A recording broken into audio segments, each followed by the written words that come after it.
सम्मानित साथियों, नमो बुद्धाय, जय भीम।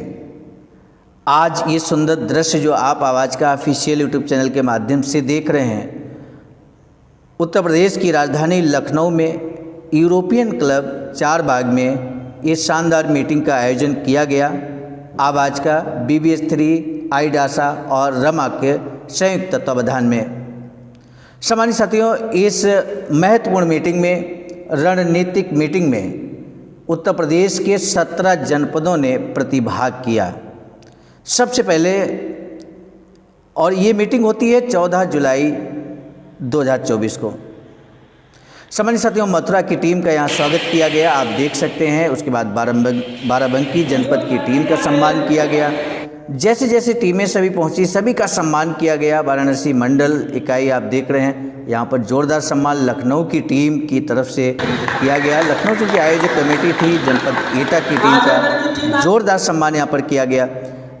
और इसके बाद आप देख सकते हैं आजमगढ़ की टीम का भी जोरदार सम्मान यहाँ पर लखनऊ की टीम के द्वारा किया जा रहा है। सम्मानित साथियों, आवाज़ का ये इस तरह से ही सभी का सम्मान और सभी से मिलकर जनपद कन्नौज की टीम का यहाँ पर जोरदार सम्मान किया गया। और आप देख सकते हैं ये दृश्य जनपद कन्नौज का है और ये लखनऊ की टीम के द्वारा जोरदार सम्मान किया जा रहा है। आयोजक कमेटी लखनऊ की देखरेख में ये शानदार मीटिंग संपन्न हुई। जनपद चंदौली की टीम यहाँ पर आप देख सकते हैं, जिसका जोरदार सम्मान किया गया। और इस तरह से सम्मान की कड़ी लगातार जारी थी। लगभग 17 जनपदों ने यहाँ पर इस कार्यक्रम में प्रतिभाग किया और ये मीटिंग बहुत ही सफल रही। हम आगे वीडियो में एजेंडा बिंदुओं पर चर्चा करेंगे, बताएंगे कि किन किन बिंदुओं पर ये मीटिंग संपन्न हुई। आइए सुनते हैं सबसे पहले प्रदेश अध्यक्ष आदरणीय अशोक कुमार रुद्र जी ने क्या कुछ कहा है। हम लोग के बीच में बलिया से साथी आ चुके हैं, जोरदार तालियों से सम्मान करें। हम लोग के बीच में बाराबंकी से हमारे साथी आ चुके हैं, जोरदार तालियों से अभिनंदन करें। हम लोग के बीच में मथुरा जनपद से हमारे साथी आ चुके हैं, जोरदार तालियों से आपका सम्मान करें। कन्नौज से हमारे साथी आ चुके हैं, उनका जोरदार तालियों से सम्मान करें। हम लोग के बीच में आजमगढ़ से साथी आ चुके हुए हैं, जोरदार तालियों से आप उनका सम्मान करें।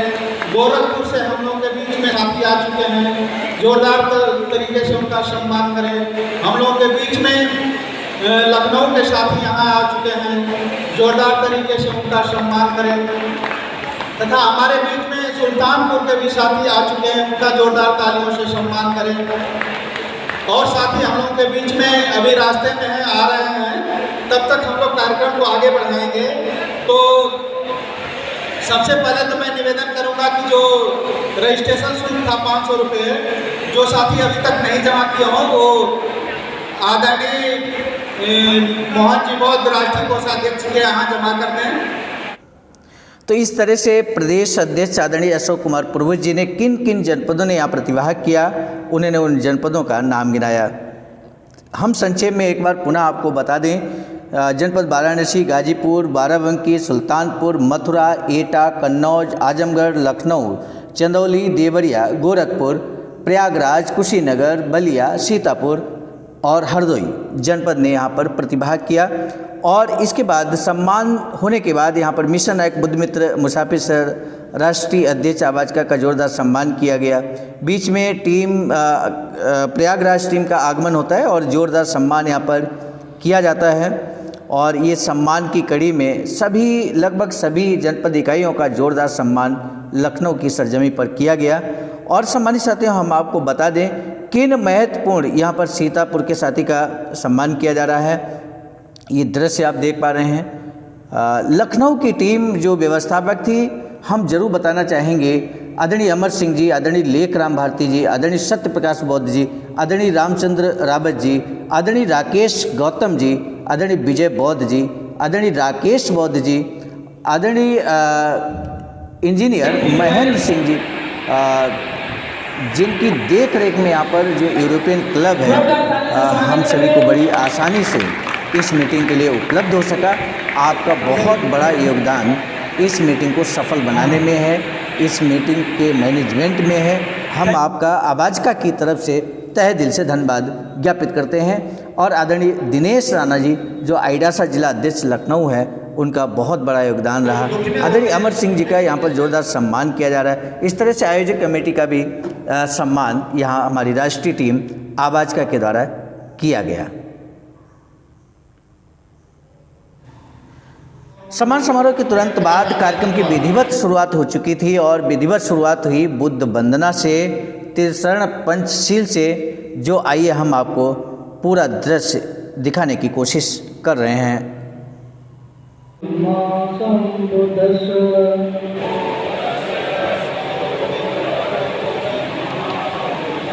भगवान अरहत समुद्र को नमस्कार है।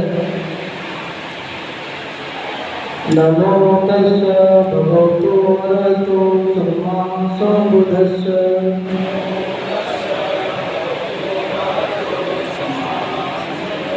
भगवान अरहत समुद्र को नमस्कार है। बुद्धं शरणं गच्छामि, धम्मं शरणं गच्छामि, संघं शरणं गच्छामि, द्वितीयंपि बुद्धं शरणं गच्छामि,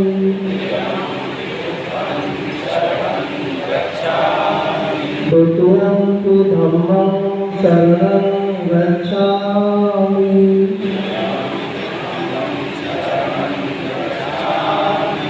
द्वितीयंपि संघं शरणं गच्छामि,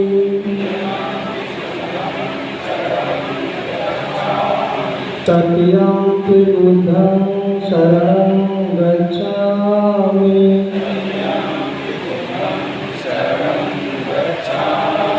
तृतीयंपि धम्मं शरणं गच्छामि,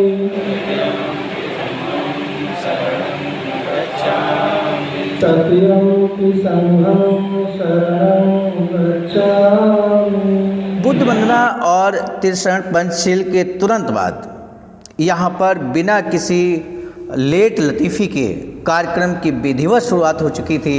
मिशन नायक बुद्ध मित्र मुसाफिर सर राष्ट्रीय अध्यक्ष आवाज़ का नई दिल्ली के निर्देशानुसार विधिवत कार्रवाई प्रारंभ हुई और सबसे पहले यहाँ पर उत्तर प्रदेश आवाज़ का के प्रांतीय महासचिव, इसी बीच आदरणीय मंजू बौद्ध जी जो कि रमा जिला अध्यक्ष हैं गाजीपुर की, उनका सम्मान किया गया और आदरणीय संतोष भारती जी का सम्मान किया गया। इसी बीच प्रांतीय महामंत्री आवाज़ का उत्तर प्रदेश आदरणीय उमेश प्रताप दिनकर सर ने एजेंडा बिंदुओं के बारे में विस्तार से बताया। तो ये जो बैठक होनी है इसी एजेंडा बिंदु पर होनी है। जो भी साथी अपनी बात को रखना चाहते हैं, जिन बिंदुओं पर रखना चाहते हैं, वो अपनी बात को रख सकते हैं हाथ उठा करके। और वहाँ पर अगर कोऑर्डिनेट्स की व्यवस्था शायद नहीं होगी, मैं समझता हूँ कि है, अच्छा कोऑर्डिनेट्स की व्यवस्था भी हम लोग कर रहे हैं। तो जो भी साथी जिस एजेंडे बिंदु पर अपनी बात को रखना चाहता है वो वहाँ पर है। पहला बिंदु है देश के समस्त राज्यों में जिलेवार अम्बेडकर मिशन के प्रचार प्रसार हेतु रणनीति बनाना। यानी कि हम पूरे देश में काम कर रहे हैं, अखिल भारतीय स्तर पर हम लोग काम कर रहे हैं। तो पूरे देश के जितने भी राज्य हैं जहां हम लोग पहुंच चुके हैं या हम लोग नहीं पहुंचे हैं, वहां पहुंचने की कोशिश कर रहे हैं। उन राज्यों के भी सभी जो जिले हैं वहाँ पर बाबा साहब डॉक्टर अम्बेडकर के मिशन को प्रचार प्रसार हेतु और उनको आगे बढ़ाने, उनके मिशन को आगे बढ़ाने की तो रणनीति हम लोगों की क्या होगी, आवाज़ की रणनीति क्या होगी, इस पर हमारे पदाधिकारियों को जिम्मेदारी रणनीति बनाना और पदाधिकारियों को जिम्मेदारी सौंपना। क्योंकि जो ये काम होगा वो सब पदाधिकारी ही तो करेंगे। प्रचार प्रसार जो भी होगा बाबा साहब डॉक्टर अम्बेडकर के मिशन मूवमेंट को जो भी हम लोग बढ़ाएंगे, हाँ भी करेंगे। तो ये सभी पदाधिकारी ही करेंगे।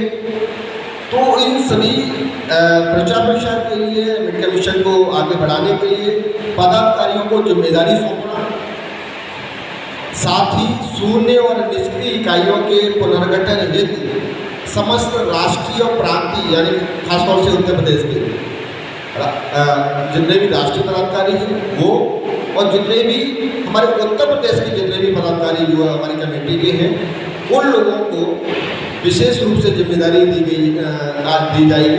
हालांकि पिछली बैठक में भी आउटलाइन तैयार कर ली गई थी और वो आउटलाइन तैयार करके उसके बाद में घोषणा भी कुछ जनपदों की हुई थी, लेकिन वो पूर्ण रूप से नहीं हो पाई थी। आज उनको पुनः यहाँ पर बता दिया जाएगा कि आपको कौन से जनपद में काम करना है। जो हमारे उत्तर प्रदेश के साथी हैं उनको कौन से जनपद में काम करना है, इस पर हम लोग आज चर्चा करेंगे। साथ ही साथ ये पहला एजेंडा समझ में आ गया। जिस साथी को न समझ में आए तो मेरे पे हाथ खड़ा कर लेना, मैं दोबारा से बोल दूँगा। जो पहला एजेंडा बिंदु मैंने बोला है, ये सभी साथियों के समझ में आ गया होगा। ठीक, अगर आप नोट करना चाहें नोट भी कर सकते हैं साथ साथ। दूसरा एजेंडा बिंदु है वर्तमान में देश व उत्तर प्रदेश सहित बिहार व अन्य राज्यों के मौजूदा जो धार्मिक सामाजिक हालातों के मद्देनजर देश में और उत्तर प्रदेश सहित सभी राज्यों में समाज व संगठन हित में सामाजिक, धार्मिक और राजनीतिक रणनीति पर विचार। बड़ा क्लिष्ट विषय है, हालांकि ये बड़ा क्लिष्ट आपको लग रहा होगा कि क्या बोल दिया। मैं एक बिल्कुल सिंपल सी इसके बारे में बता देना चाहता हूँ कि हमारे पूरे देश में इसमें उथल पुथल चल रही है। पूरे देश में हमारे उथल पुथल चल रही है। पूरे देश के जितने भी राज्य हैं, खासतौर से जहाँ जहाँ हम लोग काम कर रहे हैं, वहाँ हमारी जिम्मेदारी ज़्यादा बनती है। तो उन राज्यों में और पूरे देश में जो मौजूदा हालत है, और कौन से मौजूदा हालत, राजनीतिक, धार्मिक और सामाजिक, इन पर हम लोग क्या सोचते हैं, आवाज़ का क्या सोचते हैं, हमारे पदाधिकारी क्या सोचते हैं और क्या चाहते हैं, है ना। बहुत सारे, क्योंकि आप लोग जब फील्ड में काम करते हैं, तो जब फील्ड में काम करते हैं तो आप लोगों से बहुत सारे प्रश्न पूछे जाते हैं। समाज आपसे बहुत सारे प्रश्न पूछता है, और किस बारे में पूछता है, सामाजिक क्षेत्र के बारे में पूछता है, राजनीतिक मामले में पूछता है और धार्मिक मामले में भी पूछता है। इसलिए आप लोगों को उसका जवाब देना पड़ता है। तो साथियों, मैं इसलिए ये एजेंडा बिंदु रखा गया कि आपकी क्या सोच है, आप क्या समझते हैं, आप क्या सोचते हैं। पूरे देश में जो हालात चल रहे हैं, चाहे वो राजनीतिक हो, चाहे वो सामाजिक हो, चाहे वो धार्मिक हो, इस पर आप अपनी राय अपने एजेंडे बिंदु के हिसाब से रख सकते हैं। तीसरा जो बहुत महत्वपूर्ण है, निर्माणाधीन बुद्धा बोधिसत्व अम्बेडकर इंटरनेशनल सेंटर जो सारनाथ वाराणसी में हम लोगों ने 2 करोड़ 20 लाख रुपए से वो जमीन जो हम लोगों ने क्रय की, और उस पर हम लोगों का अभी नक्शा पास नहीं पाया, जिससे कि हमारी कहीं कमी है, या जब हमने संकल्प लिया था तो उस समय कोई कमी की गई होगी। लेकिन मैं ये मानता हूँ कि जब बाबा साहब के सपने का हम संकल्प लेकर के उसको हमने संकल्प लिया कि हम बाबा साहब के सपने का बुद्धा बोधिसत्व इंटरनेशनल सेंटर बनाएंगे, तो मैं समझता हूँ कि ये हमने कोई गलती नहीं की, क्योंकि ये बाबा साहब का सपना था। और हम लोग कहते भी कि बाबा तुम्हारा मिशन अधूरा, हम सब मिलकर करेंगे पूरा। तो बाबा साहब का तो मिशन था कि एक बाबा साहब ने कई बार, कई मरतबा, कई सालों में, कई अपने वक्तव्य में कहा कि एक ऐसा इंटरनेशनल सेंटर बनना चाहिए, ऐसा उपयुक्त और अच्छा, जहाँ पर हम लोग बैठ करके अपनी चर्चा कर सकें, देश के हालातों पर चर्चा कर सकें। आज आप लोग देख रहे हैं बहुत सारी, आपको गर्मी भी लग रही होगी, आप लोगों को साउंड पोल्यूशन भी महसूस हो रहा होगा। तो अगर बहुत अच्छा उपयुक्त अगर स्थान जहाँ पर साउंड पोल्यूशन ना होता, गर्मी महसूस ना होती, तो हम लोग अच्छे से और अच्छे से हम लोग डिस्कस कर सकते थे, अच्छे से विचार विमर्श कर सकते थे, और एक अच्छी रणनीति पर हम लोग काम कर सकते थे। तो बाबा साहब ने यही कहा था, उसी को आगे बढ़ाने के लिए हमने 2 करोड़ 20 लाख रुपए की जमीन 2 साल पहले क्रय की, और उस पर निर्माणाधीन कार्य हमारा अभी भी अधूरा है, जिसके लिए ये एजेंडा बिंदु नंबर 3 रखा गया था। और इसके चूँकि कोई भी जब भी किसी भी शहर में, जो बड़ा शहर होता है उसमें जब कोई बिल्डिंग बनाई जाती है तो उसका नक्शा पास कराना बहुत ज़रूरी होता है। नहीं तो आपने करोड़ों रुपया लगा दिया और कम से कम 2-4 करोड़ रुपया और लगा देंगे, बिल्डिंग तैयार कर दी, नक्शा पास नहीं है तो कभी भी हमारे विरोधी वो उस बिल्डिंग को ढहा सकते हैं। इसलिए नक्शा पास कराना बहुत ही नितांत आवश्यक होता है। हम लोग अपने घरों का भी नक्शा पास कराते हैं, ये जिसकी वजह से मुझे भी बड़ी दिक्कत हुई एज ए प्रदेश महासचिव कि हम अपना लेटर पैड तैयार नहीं कर पाए। कहीं भी हम लोग अगर कोई भी कागज़ अगर मूव करेंगे तो उसमें लेटर पैड की जरूरत पड़ती है और लेटर पैड में प्रदेश का कार्यालय मेंशन किया जाता है। तो ये भी बड़ा महत्वपूर्ण विषय है कि आज मैं चाहूँगा कि जो नकलों के साथी हैं खास तौर से उनसे निवेदन रहेगा कि कहीं भी एक उपयुक्त जगह जहाँ पर एक हमारा बोर्ड लग जाए, है ना, ऐसा नहीं कि वहाँ हमेशा मीटिंग होती रहेगी, बोर्ड लग जाए और पत्राचार हो जाए, वहाँ पर एक व्यक्ति वहाँ पर बना रहे और कहीं भी से भी कोई चिट्ठी पत्री आती है, किसी विभाग से चिट्ठी पत्री आती है या किसी हमारे पदाधिकारी की चिट्ठी पत्री आती है, वहाँ पर वो रिसीव हो जाए और वहाँ पर पहुँच जाए।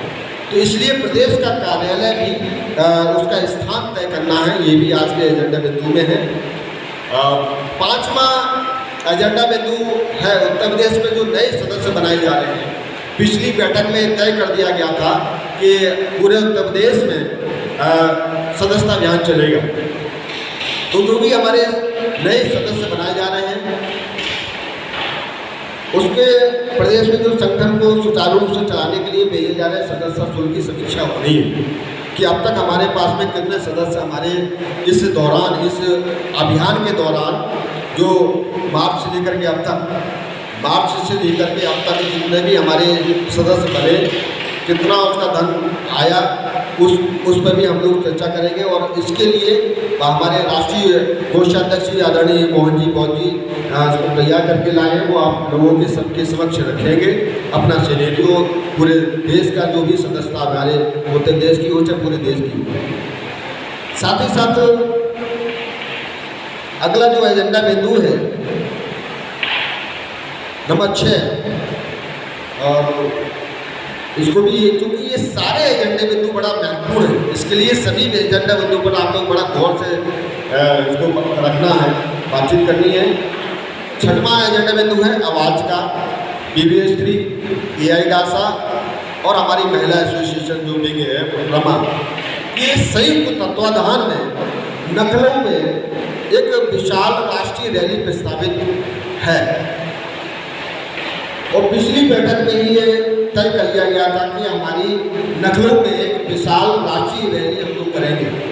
लोग सब नोट करेंगे, नोट शीट तैयार होती है और वो नोट शीट आपको मीटिंग के बाद में आपको व्हाट्सएप के माध्यम से आपको प्रसारित कर दी जाएगी कि आपने अपनी बात को क्या रखा है। तो मैं इसी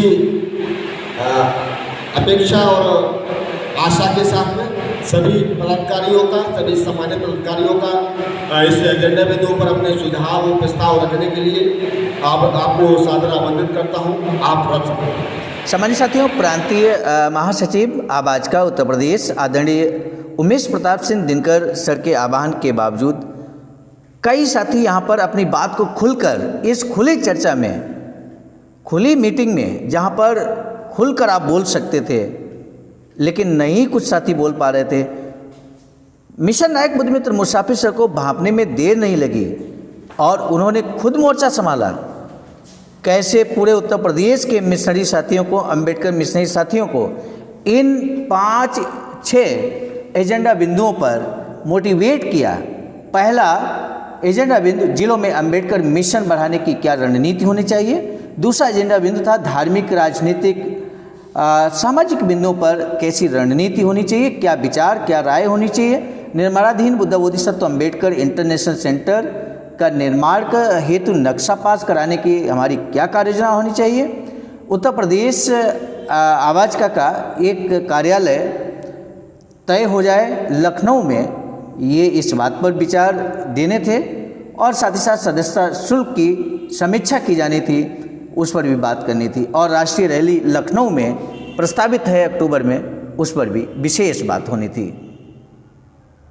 उत्पत्ति भी यही से हो रही है। पहले तो हम चुप रहते हैं बाद में जब वो अति कर देता है तो आप कहते वो तानाशाह है। चाहे हिटलर को पढ़ लीजिए, चाहे बाद में स्टालिन को पढ़ लीजिए, चाहे लेनिन को पढ़ लीजिए। और आप लोगों को मैं बताऊं कि कार्ल मार्क्स और बुद्ध पर जब पूरे देश के अंदर जब चर्चा हो रही है, पूरे विश्व में चर्चा हो रही है। अभी ऑस्ट्रिया में आदरणीय नरेंद्र मोदी जी गए थे और ऑस्ट्रिया में उन्होंने कहा कि मैंने युद्ध नहीं बल्कि बुद्ध ने किया, बुद्ध को दिया है। पूरे विश्व में यदि भारत की गरिमा, भारत की समता न्याय प्रवृत्ति का जो डंका बज रहा है वह बुद्ध के सहारे चल रहा है। भारत में अंबेडकर के सिवा, बुद्ध के सिवा और राजनीति में मानो कांशीराम साहब के सिवा कुछ नहीं। इस सच्चाई को आप लोग समझने की कोशिश करें। और आप सबको मैं बताऊं कि जब इंटरनेशनल फ्रांस का चुनाव हुआ तो आप लोग जब फ्रांस के चुनाव पर अध्ययन करेंगे तो वहां पर न लेफ्ट को मौका मिला, न राइटिस्ट को मौका मिला, न दक्षिणपंथी को मौका मिला शासन करने का, और नहीं वामपंथी को मिला और नहीं सेंटर को मिला, मतलब बीच वाला को मिला। इसका मतलब ये हुआ कि फ्रांस की जनता भी मध्यम मार्ग को ही स्वीकार किया, अतिवादिता को कोई स्वीकार नहीं कर सकता। तो मैं आपसे ये कहना चाहता हूं कि पूरे विश्व के अंदर बुद्ध का मध्यम मार्ग ही चल रहा है।